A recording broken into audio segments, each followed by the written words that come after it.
जय भारत के साथ स्वागत है आप सभी का आपके अपने न्यूज़ चैनल CMM न्यूज़ 24/7 पर। तो ब्रेकिंग न्यूज़ और लेटेस्ट न्यूज़ अपडेट्स में जानेंगे कुछ चुनिंदा महत्वपूर्ण खबरें। तो आज बड़ी खबरों में खबर निकल कर आ रही है लखमीपुर खीरी मामले का। सुप्रीम कोर्ट ने लिया स्वतः संज्ञान, CJI की अध्यक्षता वाली बेंच करेगी आज सुनवाई। और अगली खबर में देखेंगे दुनिया की पहली मलेरिया वैक्सीन को WHO ने दे दी है मान्यता। उसी के साथ खबर आ रही है लालू प्रसाद के बड़े बेटे को अपनी ही पार्टी से बाहर का रास्ता दिखा दिया गया है। अब पार्टी में वो शामिल नहीं है, ऐसी खबरें आ रही है। क्या है समाचार में जानेंगे। उसी के साथ खबर आ रही है लखमीपुर पीड़ित परिवारों को छत्तीसगढ़ सरकार 50-50 लाख रुपए देगी। उसी के साथ अगली खबर में जानेंगे कि सेंसेक्स बहुत नीचे आ गया है, निवेशकों को करोड़ों का नुकसान हुआ है। उसी के साथ जानेंगे सर्राफा बाजार का हाल और भारत के मौसम का पूर्वानुमान। तो सारी की सारी खबरें बहुत ही महत्वपूर्ण और चुनिंदा है। बने रहिए वीडियो के एंड तक ताकि आपकी कोई भी न्यूज़ अपडेट मिस ना हो। तो चलिए बढ़ते अगली बड़ी खबर की ओर। तो पहली बड़ी खबर में है लखमीपुर खीरी मामले का। सुप्रीम कोर्ट ने लिया स्वतः संज्ञान, CJI की अध्यक्षता वाली बेंच आज करेगी सुनवाई। लखमीपुर खीरी मामले को लेकर जहां सियासत गरमाई हुई है, वहीं अदालत का भी सख्त रुख सामने आया है। कांग्रेस के पूर्व अध्यक्ष राहुल गांधी और प्रियंका ने बुधवार देर रात लखमीपुर हिंसा के पीड़ितों से मुलाकात कर उन्हें सांत्वना दी। वहीं आज भी कई सियासी दलों के नेता लखमीपुर खीरी पहुंचने वाले हैं। सुप्रीम कोर्ट ने इस मामले पर स्वतः संज्ञान लिया है और चीफ जस्टिस की अध्यक्षता वाली बेंच आज सुनवाई करेगी। राहुल और प्रियंका ने केंद्रीय गृह राज्य मंत्री अजय मिश्रा के बेटे की गिरफ्तारी में हो रही देरी को लेकर योगी सरकार को घेरा और सरकार की मंशा पर सवाल खड़े किए। इन दोनों ने ही कहा कि जब तक किसानों को न्याय नहीं मिलता उनका संघर्ष जारी रहेगा। राहुल और प्रियंका पालिया, निघासन और धरोहरा के मृतकों के घर गए और उनके परिजनों से मुलाकात की। राहुल गांधी इस हिंसा में मारे गए पत्रकार के भी घर गए और शोक संतप्त परिवार को सांत्वना दी। लखमीपुर खीरी में आज भी राजनीतिक दलों के नेता पीड़ितों के घर पहुंचने वाले हैं। बढ़ते अगली खबर की और अगली खबर में है पाकिस्तान में भूकंप के तेज झटके, 15 लोगों की मौत, रिक्टर स्केल पर 6.0 की तीव्रता। पाकिस्तान आज तड़के भूकंप के तेज झटकों से हिल उठा। भूकंप से फिलहाल 15 लोगों की मौत की खबर है, जबकि बड़ी संख्या में लोग घायल हुए हैं। नेशनल सेंटर फॉर सिस्मोलॉजी के मुताबिक तड़के 3:30 बजे आए भूकंप की तीव्रता रेक्टर पैमाने पर 6.0 मापी गई है। इस भूकंप का केंद्र दक्षिणी पाकिस्तान के हरनी में था। भूकंप के तेज झटकों से बड़े पैमाने पर जानमाल का नुकसान की आशंका जताई जा रही है। जिस वक्त भूकंप आया उस समय लोग अपने घरों में सो रहे थे। भूकंप से बड़े पैमानों पर मकानों में नुकसान की खबर आ रही है। सबसे ज़्यादा प्रभावित इलाका हरनी पाकिस्तान के बलूचिस्तान में पड़ता है। यहाँ राहत और बचाव के कामों के लिए विशेष बल को भेजा जा रहा है। माना जा रहा है कि मौत का आंकड़ा और बढ़ सकता है। देखते अगले समाचार। अगले समाचार में है दिन भर चले ड्रामे के बाद लखमीपुर हिंसा पीड़ितों से मिले राहुल और प्रियंका। गुरुवार को अखिलेश मिलेंगे।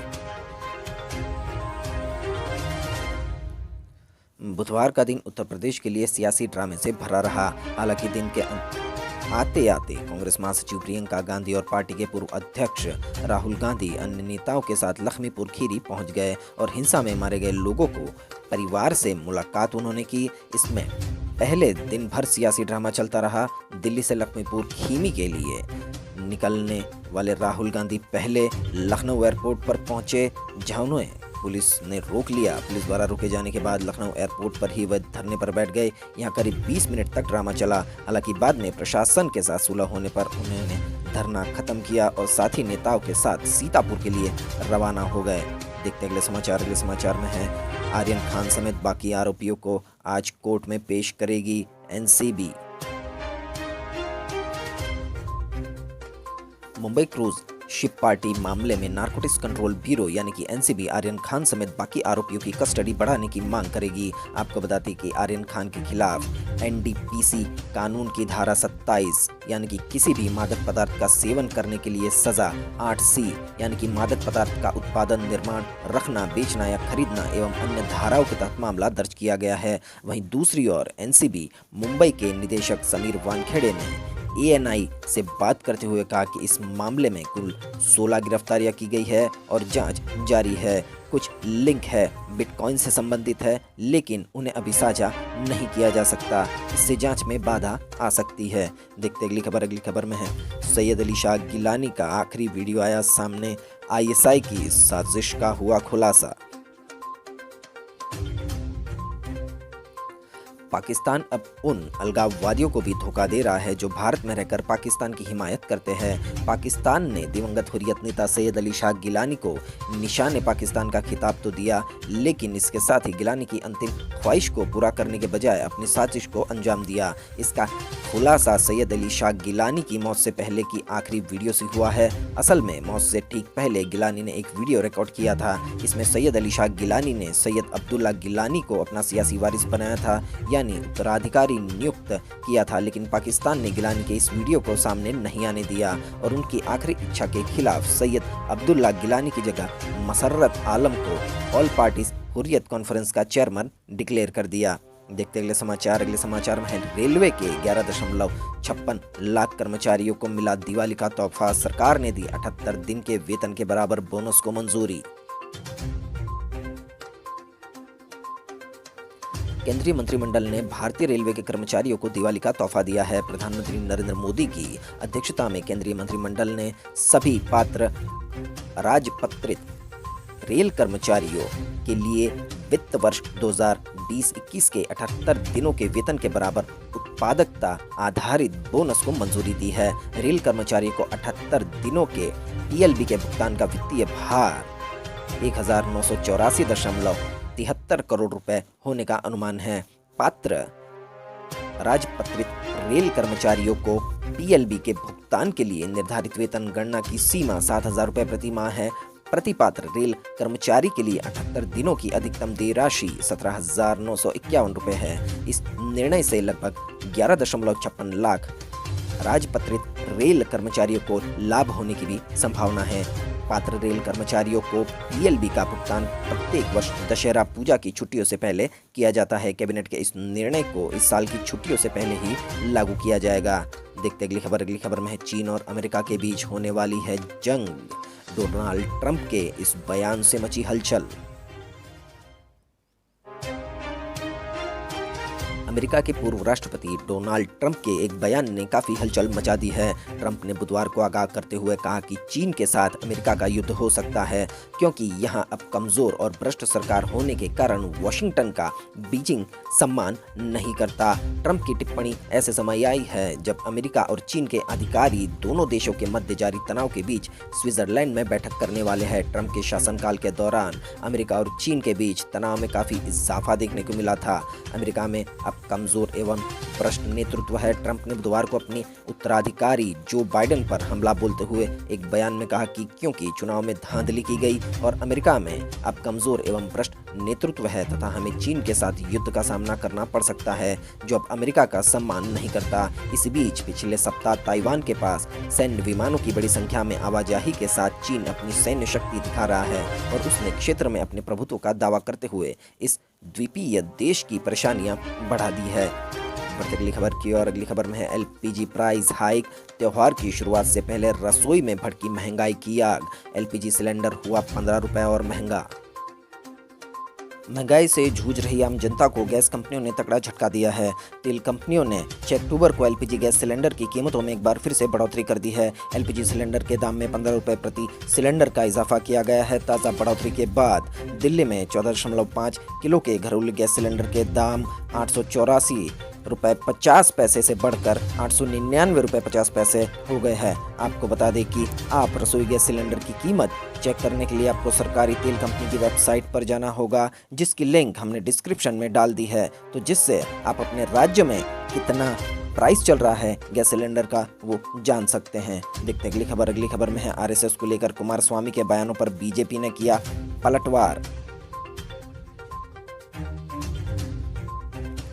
कर्नाटक बीजेपी अध्यक्ष नलिन कुमार कटिल ने राष्ट्रीय स्वयंसेवक संघ को लेकर जनता दल के नेता एचडी कुमारस्वामी की टिप्पणी पर बुधवार को तीखी प्रतिक्रिया देते हुए उन्हें शाखा आने और संघ की गतिविधियों के बारे में जानने के लिए आमंत्रित किया। कटिल ने कहा कि कुमारस्वामी संघ की विचारधारा के बारे में नहीं जानते, इसलिए उन्होंने विभिन्न आरोप लगाए हैं। संघ की देशभक्ति को बढ़ावा देता है। संघ प्रत्येक व्यक्ति को इस इरादे से शिक्षित करता है कि वो देश हित में योगदान दे। लेकिन हम सभी जानते हैं दोस्तों कि आरएसएस हिंदुत्व की राजनीति फॉलो करता है, हिंदुत्व को प्रमोट करता है, किसी एक जाति वर्ण धर्म की बात करता है। भारत को सिर्फ और सिर्फ हिंदू राष्ट्र बनाने की मांग भी आरएसएस की तरफ से कई बार हो चुकी है। तो ये बहुत ही बेतुका बयान है। बढ़ते अगली खबर की और अगली खबर में है दुनिया की पहली मलेरिया वैक्सीन को WHO ने दी मंजूरी। हर साल जाती है दुनिया भर में लाखों की जान। विश्व स्वास्थ्य संगठन यानी WHO ने पहली बार मलेरिया वैक्सीन के इस्तेमाल को मंजूरी दी है। विश्व स्वास्थ्य संगठन ने मलेरिया के इलाज के लिए दुनिया की पहली वैक्सीन के इस्तेमाल को मंजूरी दे दी है। विश्व स्वास्थ्य संगठन WHO मलेरिया वैक्सीन के इस्तेमाल को लेकर हर साल मच्छरों द्वारा होने वाली मलेरिया बीमारी से 4 लाख से अधिक लोगों की मौत होती है, जिसमें ज़्यादातर अफ्रीकी बच्चे शामिल होते हैं। RTS-SAS01 मलेरिया वैक्सीन का नाम है। अफ्रीकी देशों में हुए पायलट प्रोजेक्ट कार्यक्रम की समीक्षा करने के बाद यह निर्णय लिया गया है। बढ़ते अगले समाचार की और अगले समाचार में है देश के 16 पावर प्लांट्स को यदि फौरन नहीं हुई कोयले की आपूर्ति तो बिजली उत्पादन हो जाएगा ठप।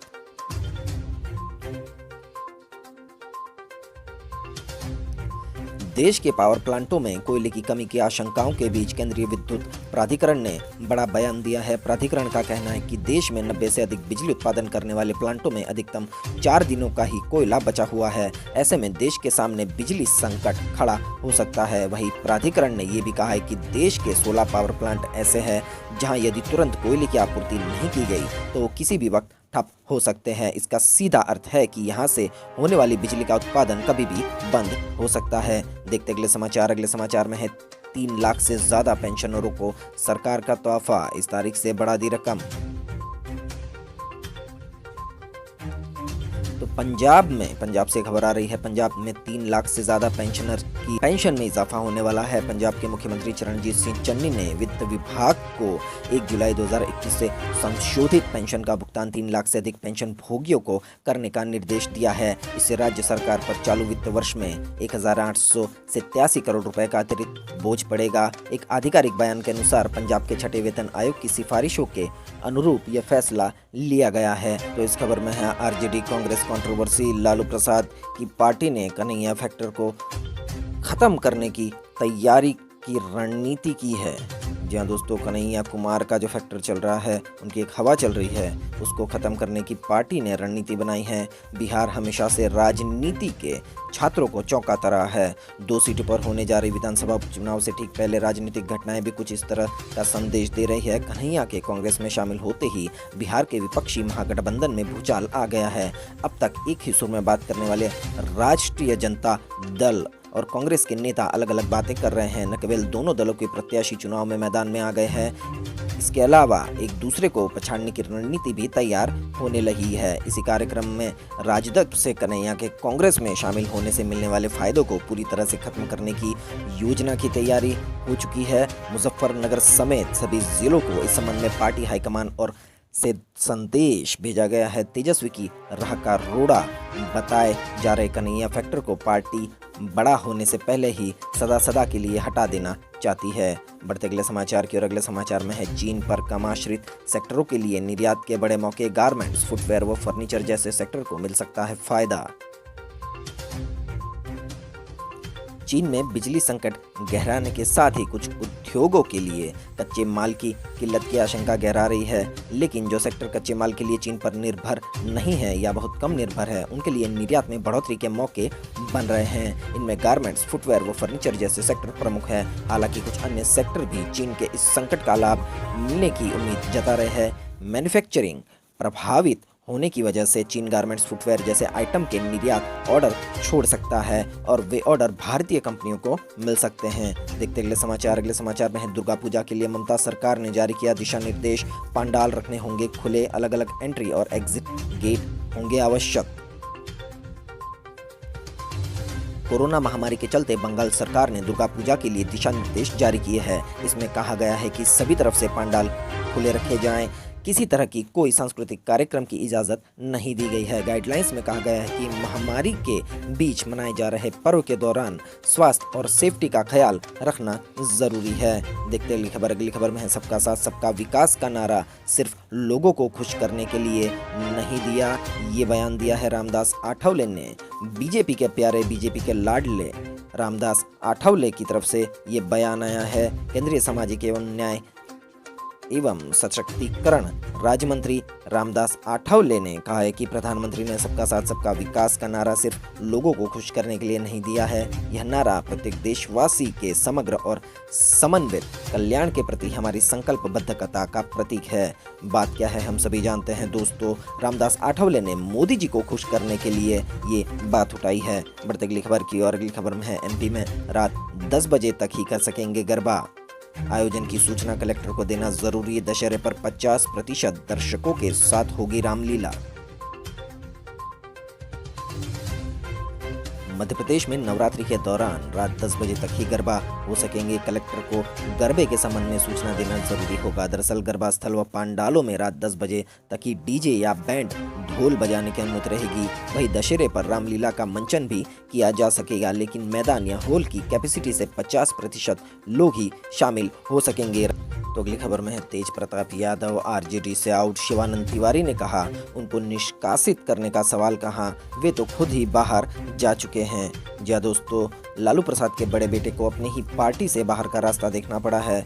आरजेडी के वरिष्ठ नेता शिवानंद तिवारी ने बुधवार को एक कार्यक्रम में बयान देकर स्पष्ट किया कि अब पार्टी में सब कुछ ठीक नहीं है। उन्होंने कहा कि तेज प्रताप यादव को निष्कासित करने का कहाँ सवाल है, वे तो खुद से निष्कासित हो चुके हैं। उन्होंने अपना जो नया संगठन बनाया है उसमें तो लालटेन का चिन्ह बनाया था, पर उन्होंने खुद कबूल किया कि उन्हें लालटेन चिन्ह का इस्तेमाल करने से मना कर दिया गया। अब तेज प्रताप यादव पार्टी में कहाँ है। तिवारी के इस बयान के बाद बिहार में चर्चा गर्म हो गई है कि क्या वाकई में लालू के बड़े बेटे लाल आरजेडी में है या नहीं। चलते अगली खबर की और अगली खबर में है यूपी के किसानों के दर्द पर मरहम। लखीमपुर खीरी में मारे गए किसानों और पत्रकार के परिजनों को 50-50 लाख रुपए देगी छत्तीसगढ़ सरकार। उत्तर प्रदेश में 4 किसानों और एक पत्रकार की जीप से कुचलकर की गई हत्या के दर्द पर छत्तीसगढ़ भी मरहम लगाएगा। छत्तीसगढ़ सरकार इन 5 मृतकों के परिवार को 50-50 लाख रुपए का मुआवजा देगी। मुख्यमंत्री भूपेश बघेल ने बुधवार को लखनऊ हवाई अड्डे पर इसकी घोषणा की थी। देखते अगले समाचार। अगले समाचार में है मानसून की विदाई, पश्चिमी राजस्थान से वापसी शुरू। 3-4 दिन में समूचे पश्चिम, उत्तर और मध्य भारत से होगी विदाई। देश में दूसरा मौका, अब इतनी देरी से हो रही है वापसी।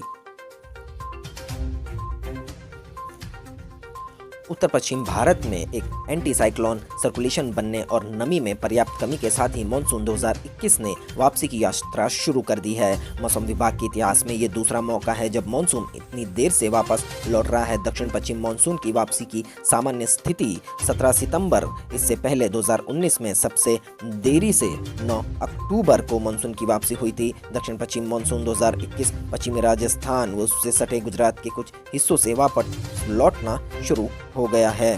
बढ़ते अगली खबर की और अगली खबर में है कैप्टन अमरिंदर पीएम मोदी से करने जा सकते हैं मुलाकात।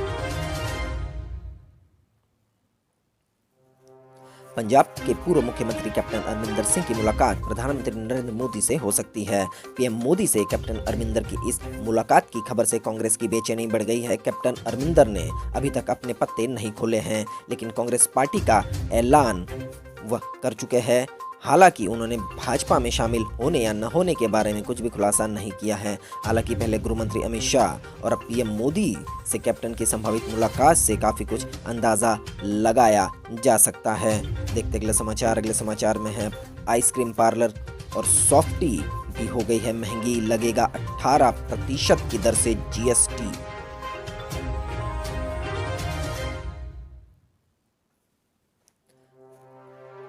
सीबीआईसी ने बुधवार को कहा कि पार्लर या इस तरह की दुकानों द्वारा बेची जाने वाली आइसक्रीम पर 18% वस्तु एवं सेवा कर यानी GST goods and service tax लगेगा।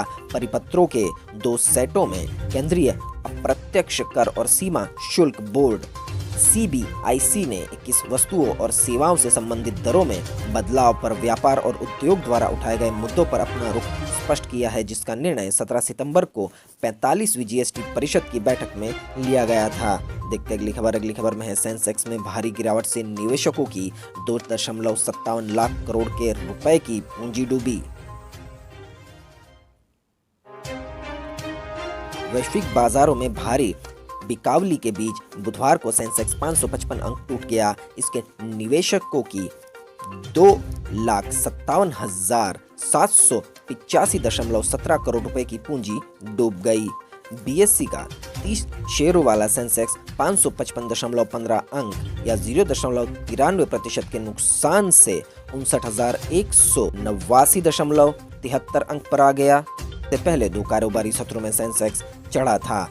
दिन में कारोबार के दौरान एक समय सेंसेक्स 665.02 अंक के नुकसान से 59,069.86 अंक पर आ गया था। इससे BSE की सूचीबद्ध कंपनियों का बाजार पूंजीकरण 2,57,785.17 करोड़ रुपए घटकर 2,62,20,547.5 करोड़ रुपए रह गया। मोतीलाल ओसवाल फाइनेंशियल सर्विसेज के खुदरा शोध प्रमुख सिद्धार्थ खेमका ने ये कहा कि भारतीय बाजार सकारात्मक रूप से खुले हैं, लेकिन कमजोर वैश्विक रुख की वजह से बाद में ये नुकसान के साथ बंद हुआ है। तो अब जानेंगे सर्राफा बाजार का हाल क्या है। सोने चांदी का भाव, तो मल्टी कमोडिटी एक्सचेंज पर सोने चांदी के भाव में गिरावट देखी जा रही है। ऊपरी स्तरों से भी भारी बिकवाली की वजह से वायदा बाजार में सोने चांदी में कमजोरी आई है। इसके साथ ही हाजिर बाजार में मांग में कमी आने के साथ सोने चांदी की भाव में गिरावट हो गई है। आपको बता दें कि कमजोरी के साथ 46,674 रुपये प्रति 10 ग्राम पर कारोबार करता हुआ देखा गया है सोना।